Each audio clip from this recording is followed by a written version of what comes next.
Hello and welcome to part 3 of my Gareth Daniels, going through my Gareth Daniels DVDs.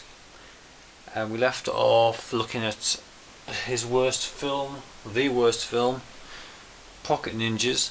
We'll start off with his the next film, which is Blood Moon. Rock solid action, says Impact Magazine, and it's an excellent film by the makers of the No Retreat No Surrender films, Super Fight, King of the Kickboxers, American Shaolin, all those kind of things. Executive producer Ng See Yuen, producer Keith Strandberg. All these names are people who know the No Retreat No Surrender films will recognise. Basically, this film, Gareth Daniels plays, surprise surprise, a cop.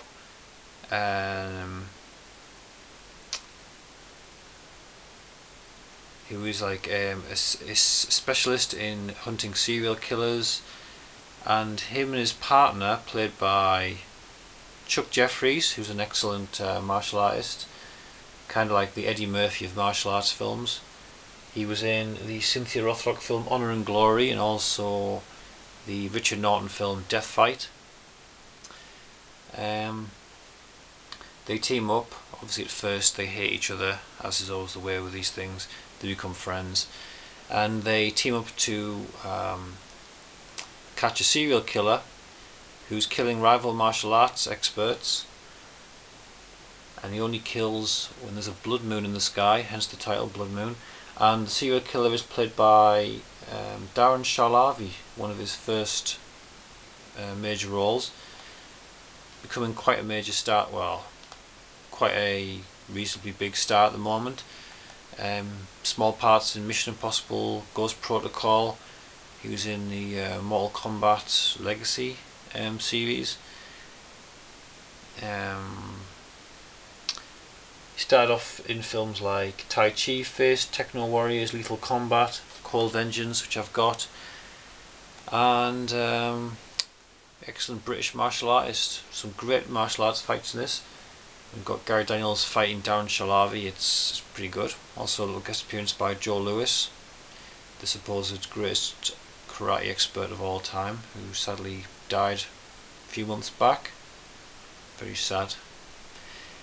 So I recommend you check out Blood Moon, even though it's got a very strange ending, which I won't give away. Definitely check out Blood Moon. Then we have Recoil, which is a lesser known Gareth Daniels film, directed by Art Camacho, which is not usually a sign of quality, but this film's pretty good. No other real stars in it apart from Gareth Daniels.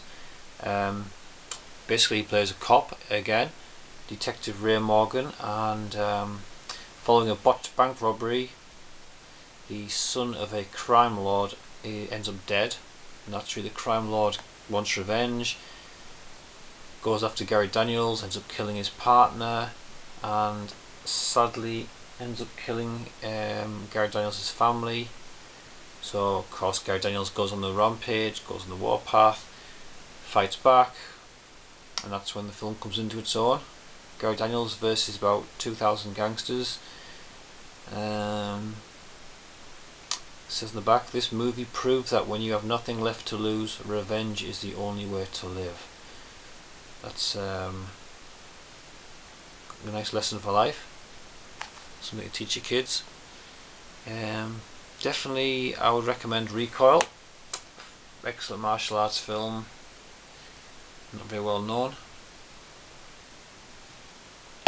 Then we have the film that Gareth Daniels regards as his best film, which I wouldn't agree, but that's because there's not a lot of martial arts in it. It's all acting on Gareth Daniels' part, which is okay for him because he gets to show off his acting skills, and he does a really good job. As an action film, it falls a bit short, but I still enjoy it. It's a good film in its own right. That's spoiler. It's set in the 21st century. He plays a man called Roger Mason, who is innocent, of course, and he's held in a futuristic prison, and he keeps escaping, and every time he escapes he gets caught, gets put back inside and put in suspended animation for a few years, and as a result he is still reasonably young, and time has progressed rather a lot without him. And then one day he manages to escape and they don't catch him, and he goes to look for his daughter who he left behind when he was first caught. Naturally, the years have gone by, his daughter's not the young girl that he remembers. It's a good film, just not a lot of action, and it's quite a sad film, you know. It's got quite a haunting, melancholy feel to it. When you feel a bit sorry for his character, you know, the best years of his life and then some. Gone away in prison long after he should have died. He's still alive and his life's passed him by. It's a bit sad, but it's a decent film. Just not too great on the action.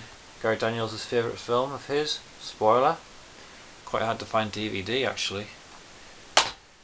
Then we have Cold Harvest, starring Gary Daniels as twin brothers Roland and Oliver, who fall foul of the local bad guy played by Brian Jones, who you might know from one of the Operation Delta Force films. He was in one of the Project Shadow Chaser films, and he was in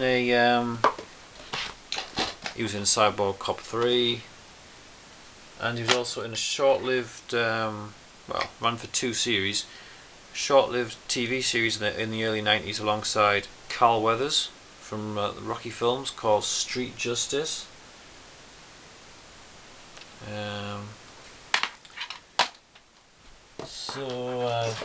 But that's I don't know why we're talking about him, because we're supposed to talk on Gary Daniels. I like Brian Jones. He's a funny guy, good martial artist too. But yeah, Gary Daniels, one of the brothers gets killed by this guy, Brian Jones, and the other brother goes after him, and a lot of good fights. Set in the future after all the oil's run out and all that business. Directed by Isaac Florentine, one of my favourite directors of martial arts films these days. One of the few directors who can still direct good martial arts action, and he really makes the best of Gary Daniels in this. He's makes a lot of films with Scott Adkins these days, but before Scott Adkins there was Gary Daniels, and I like Gary Daniels better, to be honest, but I like Scott Adkins, but he's not Gary Daniels. Yeah, definitely recommend Cold Harvest. By excellent directing, medium-sized budget, but it looks like so much better than the budget would indicate. Excellent film, brilliant director. Cold Harvest, definitely check that out. And finally, for this session, we have a average Gary Daniels film, City of Fear. Let's read what it says in the back. Half-wit reporter Steve Roberts, Gary Daniels. Half-wit reporter, that's not very nice. Anyway, has a friend, Dr. Charlie Vance, a research scientist in the field of blood diseases. He contacts Steve to do a story on his anticipated breakthrough of a drug called Blue Mist, 100% addictive and attaches itself to the user's DNA. A genetic narcotic that will change the world if it was ever allowed to hit the streets. The day Steve arrives at Charlie's mission in Havana, he is just in time for his friend's funeral. And basically the entire plot of the film is on the back of the box, so I'm going to stop there. But yeah, not too great a film. The action's okay. Gary Daniels' character is a bit of a half-wit, to be fair. Not really a guy you can root for, but there's some good fights, and the storyline's just a bit boring. This is kind of one of the low points of Gary Daniels' career. Of course, he got a lot lower, Pocket Ninjas, but this was not one of his best.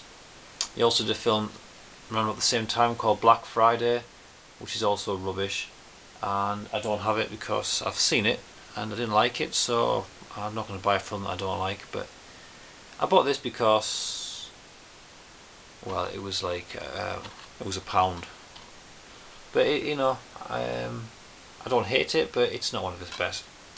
And that's it for today. So next time will be the final part of our Gary Daniels retrospective.